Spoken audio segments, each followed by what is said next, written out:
আজ আমরা পোষণ পক্ষের অষ্টম দিনের কর্মসূচি নিয়ে আলোচনা করব। আজকের আলোচনার মূল বিষয়বস্তু স্বাস্থ্য ও জীবনধারা। কর্মসূচি অঙ্গনওয়াড়ি কেন্দ্রের পরিষেবা আওতাধীন এলাকায় হবে। দিদিদের কি করতে হবে? বাড়ি গিয়ে আলোচনা।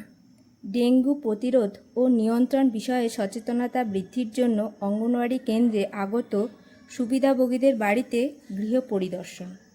এই পরিদর্শনের সময় প্রাসঙ্গিক তথ্য, শিক্ষা ও যোগাযোগ সামগ্রী দেখানো যেতে পারে। যে মূল সমস্যাগুলি সমাধান করতে হবে: 1 নম্বর, বাড়ির ভেতরে ও আশেপাশে জমে থাকা জল অপসারণ। 2 নম্বর, পরিচ্ছন্নতা বজায় রাখা এবং বর্জ্যের যথাযথ নিষ্কাশন। 3 নম্বর, মশা প্রতিরোধের উপায় যেমন মশারি, মশা তাড়ানো স্প্রে ও হাত কাটা পোশাকের ব্যবহার। 4 নম্বর, জ্বর, মাথা ব্যথা, শরীর ব্যথার মতো উপসর্গগুলি দ্রুত শনাক্ত করা এবং সময় মতো চিকিৎসকের পরামর্শ দেওয়া। 5, নিয়মিত বাহক নিয়ন্ত্রণ ও পরিচ্ছন্নতা কার্যক্রমে জনগণের সচেতনতা ও অংশগ্রহণ। সমস্ত কার্যক্রম অঙ্গনওয়াড়ি দিদিদের দ্বারা পরিচালিত হবে।